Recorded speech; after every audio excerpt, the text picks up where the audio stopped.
한국의 예능 프로그램 중에 세바시라는 프로그램이 있습니다. 세상을 바꾸는 시간 15분, 약자로 세바시 부릅니다. 우리 교회는 주바시가 있죠. 주님을 바라보는 시간. 어감은 비슷하지만 그래 좀 다르죠. 다른 내용이죠. 이 세바시에 출연하는 사람들은요, 소위 세상적으로 각계각층에서 성공한 사람들이 초청받아서 강사로 15분 동안 말을 하는 겁니다. 자기 자신의 이야기, 성공담을 이야기하면서 사람들에게 동기를 부여합니다. 그런데 제가 세바시를 정기 구독을 하고 이렇게 보는 것은 아니지만 가끔 이 알고리즘을 따라서 보게 되면 공통점이 있더라고요. 두 가지 공통점이 있었습니다. 하나는 그곳에 나오는 모든 사람들은 하나같이 자신감이 넘친다, 이런 생각이 있었어요. 그렇지 않겠습니까? 자기 분야에서 그래도 나름 성공한 사람들인데요, 자신감 넘친다, 하나의 공통점을 보았고요. 또 하나는 무엇이냐면 그들은 늘 사람들에게 이렇게 말하는 것 같습니다. 나처럼 사세요. 나처럼 살면 됩니다. 이렇게 말을 가르쳐 주는 것 같아요. 나처럼 살아야 성공하고 나처럼 살아야 이렇게 잘 됩니다 라고 말해주는 것 같습니다. 제가 볼 때마다 그런 느낌을 받았어요. 그리고 청중들은 초집중이라고 하나요? 정말 집중해서 보게 됩니다. 왜냐하면 그들을 귀감으로 해서 자신도 그런 삶을 살고 싶다. 어떻게 하면 저렇게 저 사람처럼 성공한 사람이 될 수 있을까? 라는 그런 진지한 고민이 있기 때문 아니겠습니까? 우리가 읽는 성경에는요, 수많은 믿음의 조상들이 나오는데 그들의 이야기를 보면 성경을 통해서 그들이 우리에게 이렇게 말하는 것 같습니다. 나처럼 사세요. 나처럼 살면 승리하는 믿음의 사람이 될 수 있습니다 라고 말하는 것 같고요. 우리도 그들의 생애나 그들의 이야기, 성경 말씀을 보면서 저들처럼 살았으면 좋겠다 라는 생각을 하게 되죠. 근데 여러분, 성경에 대놓고 나처럼 사세요라고 말하는 사람이 있다는 건 아세요? 나처럼 되십시오. 나처럼 사십시오 라고 말하는 사람, 바로 오늘 본문의 사도 바울입니다. 사실 세상적으로는 사도 바울이 나처럼 사세요 할 만한 상태가 아닙니다. 지금 이 상태를 보면요. 당시에 만약에 세바시 프로그램이 있었다, 그러면 결코 초빙받지 못합니다. 사도 바울은 그 정도 모습 가지고는 성공한 인생이라 인정받지 못합니다. 그런데 사도 바울은 늘 말하죠. 나처럼 사십시오. 나와 같이 되길 원합니다. 나를 본받는 자가 되라. 고린도전서에서는 이렇게 말합니다. 어떤 상황에서 그런 말을 하게 되는지 함께 살펴볼 것인데요. 오늘 본문은 예루살렘으로부터 가이사야에 이르는 이거 바울의 어떻게 보면 이 감옥에서의 대장정, 이 여정이 약 2년 넘게 지속되지 않았습니까? 그것의 종지부를 찍는 오늘 본문입니다. 사실 지난주에 25장을 하고 26장을 제가 건너뛰었는데 그 내용을 보면 다 똑같은 내용들이 반복되기 때문에 26장으로 이제 마지막으로 한 것인데요. 이것이 이제 마무리되는 그런 본문입니다. 지금껏 하나하나 여러분 다 본문을 자세하게 나눴듯이 한번 보십시오. 기억나실 겁니다. 바울은 예루살렘에서 유대인들의 오해에 의해서 폭행을 당하죠. 죽음에 이르는 폭행을 당합니다. 설상가상으로 로마 군대가 와서 그를 체포하죠. 착각에 의해서 죄인 취급을 받습니다. 채찍질을 당할 뻔합니다. 신문을 당합니다. 그리고 죄인 신분으로 가이사랴까지 호송됩니다. 거기서 벨리스 총독에 의해서 재판을 받죠. 이 무죄가 인정되었음에도 불구하고 벨리스 총독이 바울에게 돈을 좀 얻을까, 또 그를 정치적으로 이용하기 위해서 그의 탐욕에 의해서 바울을 2년 동안 가이사랴 감옥에, 헤롯궁에 가둬놓죠. 속절없는 시간을 그냥 보내게 됩니다. 그 이후에 베스도 총독이 이제 부임하게 되었고, 이 베스도 총독도 바울의 무죄를 확신하였어요. 며칠 후에 또 재판이 열립니다. 재판이라기보단 신문인데 아그리빠 왕이 오게 됩니다. 아그리빠 왕은 누군가? 이 로마 제국에서 유대 지방을 다스릴 왕을, 분봉왕을 세웠는데 그 사람이 아그리빠 왕이었던 겁니다. 이 아그리빠 왕의 할아버지가 우리가 헤롯, 대헤롯이라고 부르는 그 헤롯 왕이었습니다. 그 헤롯의 손자가 이 아그리빠 왕이었던 거예요. 이 아그리빠 왕이 와서 베스도에게 말을 듣고 바울이라는 사람이 있는데 이렇게 해서 지금 갇혀 있는데 신문을 해야 됩니다. 얘 가이사에게 상소를 했기 때문에 보내야 합니다. 근데 왜 신문을 할까요? 가이사에게 죄수를 보낼 때에는 이 사람의 죄의 유무를 따져야 된답니다. 따져서 가이사에게 보낼 때 함께 보고해야 됩니다. 죄가 있는지, 어떤 죄 때문에 왔는지, 뭐 이런 것들을 보고해야 되기 때문에 이제 신문을 하게 되는데, 이 역시 오늘 본문 여러분 방금 읽으셨지만 무죄로 판결이 납니다. 최종 판결이 무죄. 뭐 그럴 수밖에 없는 게 따질 만한 죄가 없기 때문입니다. 그래서 오늘 본문이 포함된 사도행전 26장의 초반부부터 보면 이 아그리빠 왕이 최후 진술할 수 있는 기회를 바울에게 줍니다. 마지막 할 말이 없는가? 라고 말을 할 때 바울이 자기가 어떤 사람이었고 어떻게 예수님을 믿게 되었고 어떻게 복음을 전하는 사람이 되었다 라고 말을 하는 도중에 베스도 총독이 소리를 지르면서 바울의 말을 딱 가로막더니 미쳤다 그러는 겁니다. 너는 미쳤다라고 말을 하는 겁니다. 왜냐하면 여러분 바울이 한 말이요 일상적이지가 않습니다. 우리는 그것을 너무 자주 받고 익숙하기 때문에 야 놀랍다 하지만 바울은 이런 겁니다. 어느 날 내가 갑자기 가는데 다메섹 선상에서 예수님이 부활하신 예수님이 환상 중에 나타나셨다. 거기서 나는 고꾸라졌고 예수님을 믿게 됐고 부활하신 예수님을 나는 지금도 붙들고 살고 있고 그를 전하기 위해서 나의 생을 바치고 있다.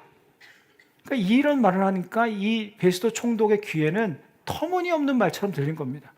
무슨 환상을 봐가지고 네가 이런 삶을 살고 보이지도 않는 예수님을 부활했다고 믿고 그분을 믿고 의지하고 너의 생애를 바치냐. 너는 미쳤다. 학문이 너를 미치겠다. 너가 너무 공부를 많이 했더니 미쳤다. 이런 말을 하는 겁니다. 이에 바울은 자신이 미친 것이 아니라 제정신이라고 말을 하고 아그리빠 왕까지 전도하려고 합니다. 선지자를 믿으시나이까? 이건 뭐냐면 선지자가 예수님에 대하여 예언한 것을 믿으시죠? 믿으시는 줄 압니다. 라면서 이 아그리빠 왕을 당황스럽게 만든 겁니다. 거부하지도 못하고 또 그렇다고 동의하지도 못하게 딱 만들어버린 거예요. 이 아그리빠 왕은 유대인들을 다스리는 왕이었기 때문에 이 대답이 굉장히 중요했거든요. 그러자 아그리빠 왕이 말하죠. 왜 나를 전도하려고 하느냐? 그 작은 말로, 적은 말들로 나를 전도할 수 있다고 생각하느냐? 바꿔 말해서 이겁니다. 왜 나를 너처럼 살라고 하느냐? 라고 말을 합니다. 여기에 대한 대답이 바울의 바로 이 말이었습니다. 본문 29절인데요. 바울이 이르되 말이 적으나 많으나 당신뿐만 아니라 오늘 내 말을 듣는 모든 사람도 다 이렇게 결박된 것 외에는 나와 같이 되기를 하나님께 원하나이다 하니라. 지금 바울의 신문의 장이 갑자기 세바시 프로그램이 된 겁니다. 나처럼 사세요. 자신 있게 자신의 삶을 설명하고 선포하는. 시간을 따져보니까 이것도 한 15분 정도였던 것 같아요. 갑자기 세바시 프로그램 경원의 장이 돼버린 거예요.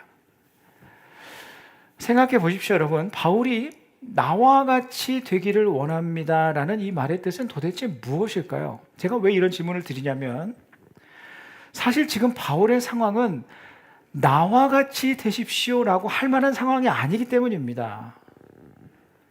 그 말을 할 수 있는 사람은 사실 바울이 아니라 그 앞에 있는 베스도 총독이라든지 아그리빠 왕이라든지 이런 높은 지위에 있는 사람, 소위 세상적으로 우러러 보는 사람들, 성공한 사람들, 높은 지위에 있는 사람들이 말하면 이럴 수 있지만 여러분 지금 바울이요 여러분 옥살이 중입니다. 죄수예요. 세상적으로 성공하지도 않았습니다. 그렇다고 예루살렘에서부터 이 가이사랴에 오는 동안 이 2년의 기간 동안에 그가 무슨 신앙적인 열매를 맺었던 것도 없습니다. 기록을 보면 하나도 없습니다. 바울의 전도를 듣고 예수를 믿었다든지 뭐 교회가 세워졌다든지 이 2년 동안에 한 것은 아무것도 없습니다. 열매도 없고 무기력해 보이고 답답해 보이고 묶여있고 억울하고 갇혀있고, 근데 바울은 나와 같이 되기를 원하노라. 제가 한번 묻습니다. 여러분 바울처럼 되기 원하세요? 바울이 여러분을 그 자리로 초청해서 나와 같이 당신 되기 원합니다. 아멘 하시겠습니까?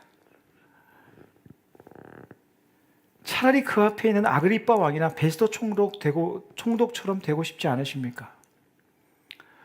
우리가 꿈꾸는 삶은 바울과 같은 모습입니까?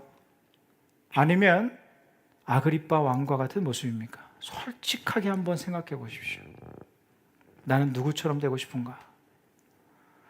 물론 바울은 자신의 이 죄수가 된 이 신분처럼은 제외하고 라고 했긴 했지만은 그걸 제외한다 치더라도 지금 바울의 그 상태와 삶의 단계에서 바울이 자신처럼 되기를 원한다는 그 모습은 도대체 무엇이냐는 말이죠.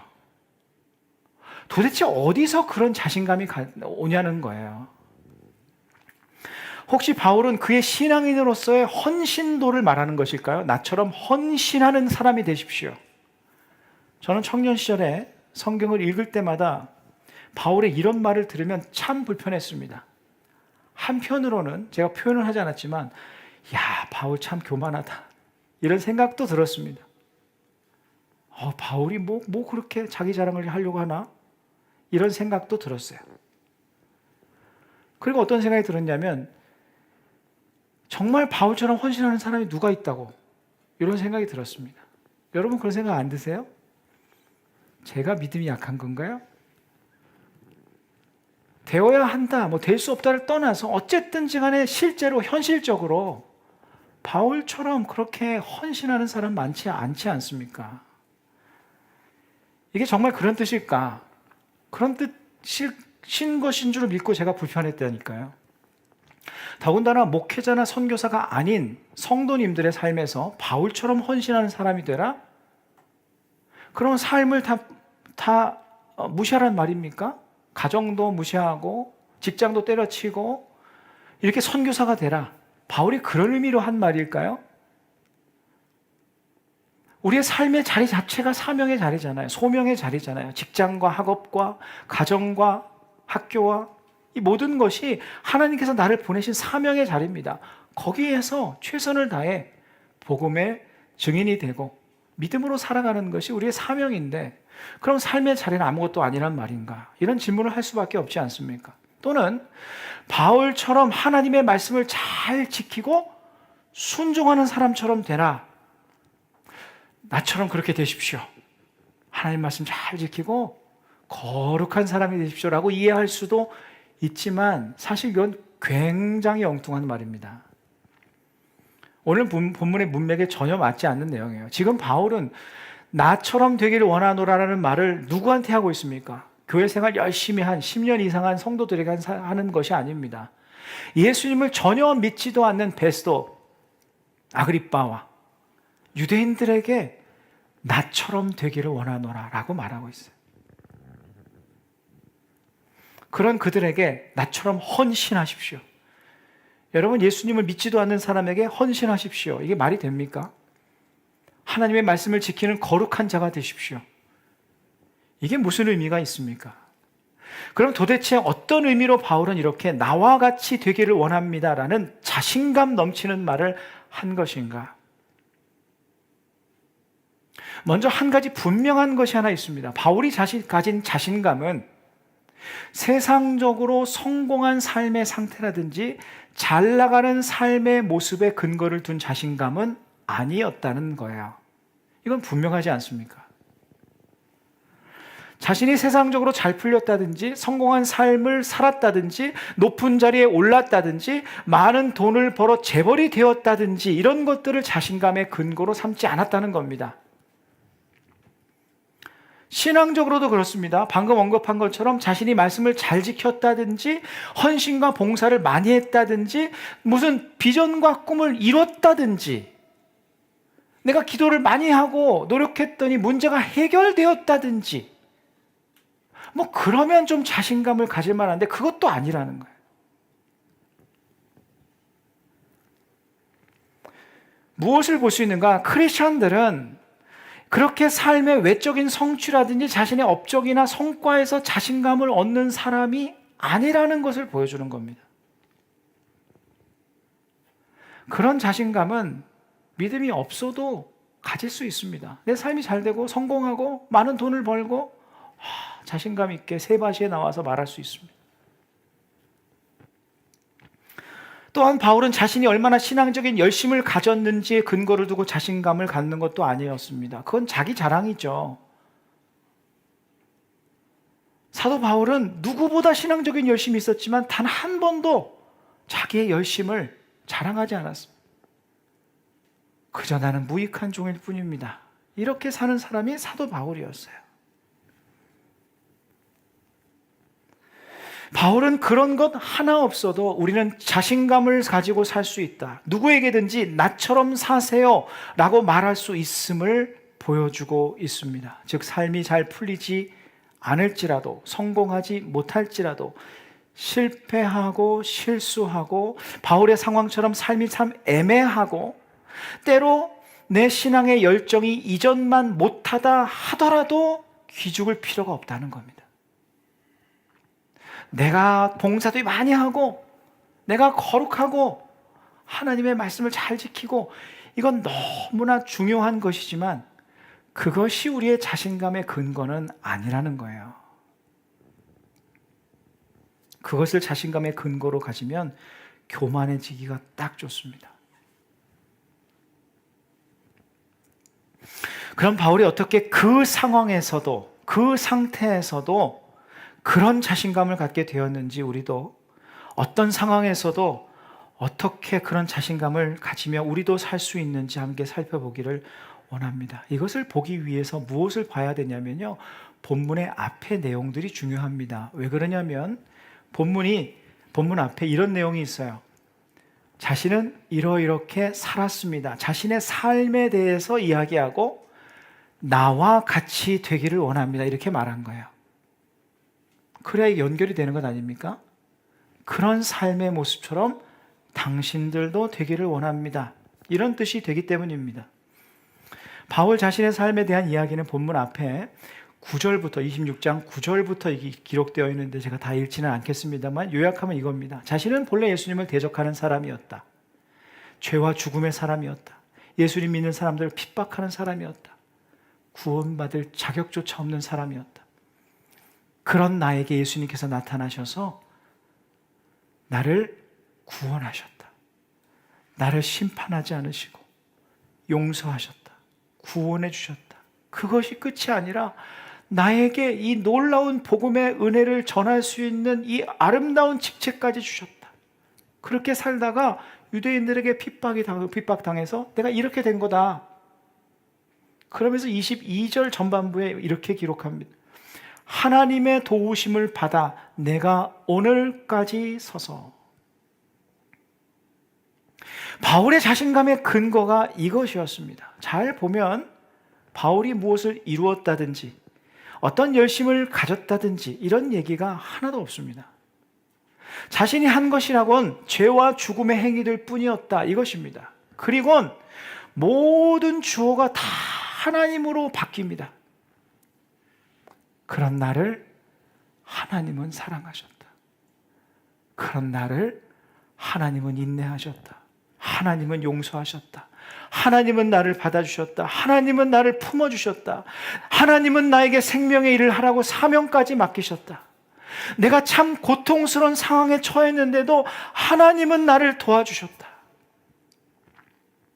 바울의 자신감의 근거는 하나님이었습니다.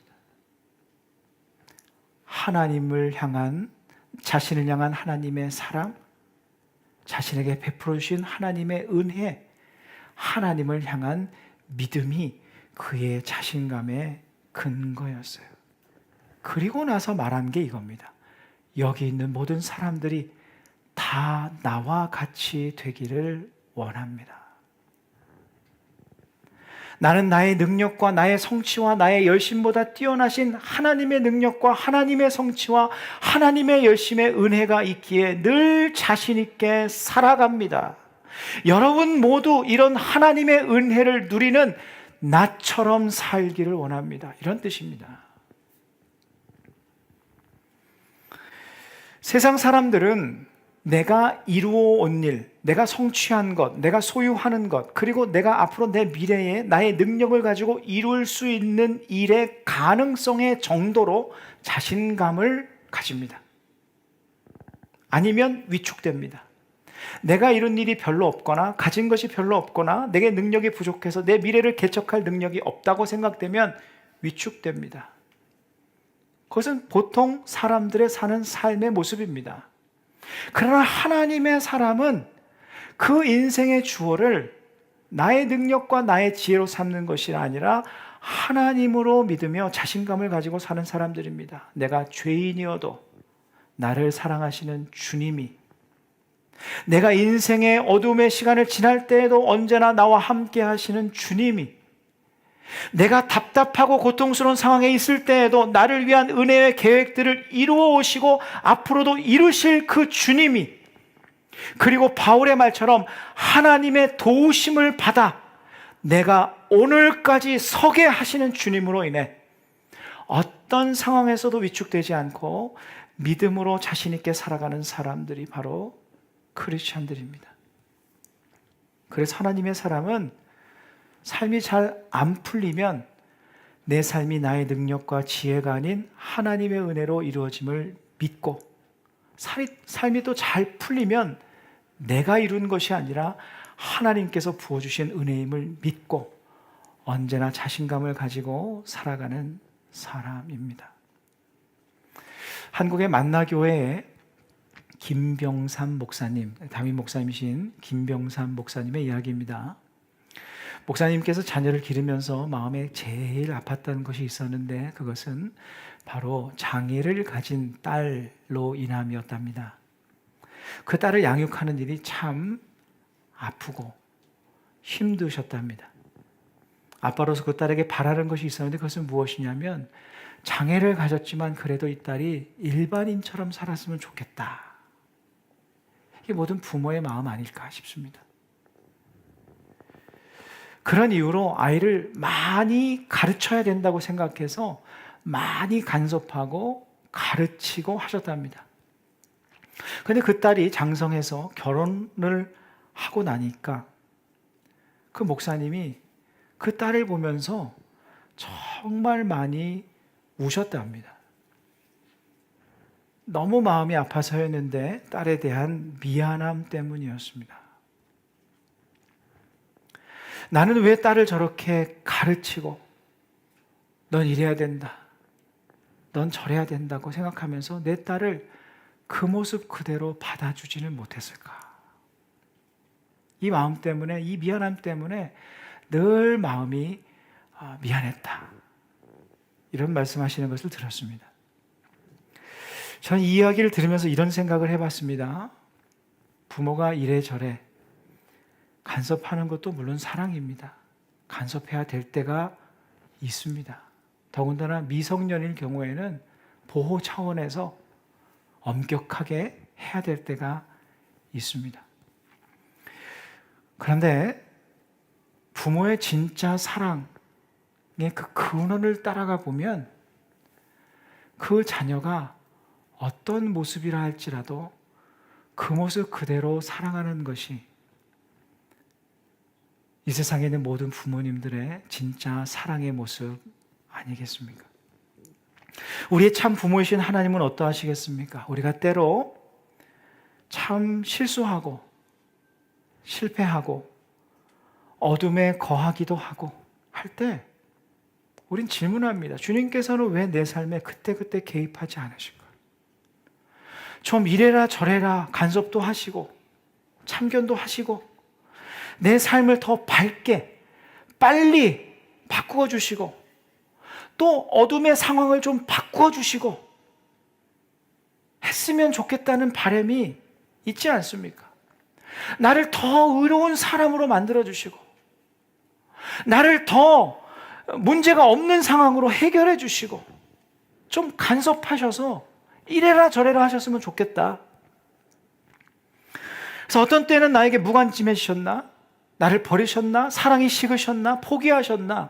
이런 생각이 들 때가 있습니다.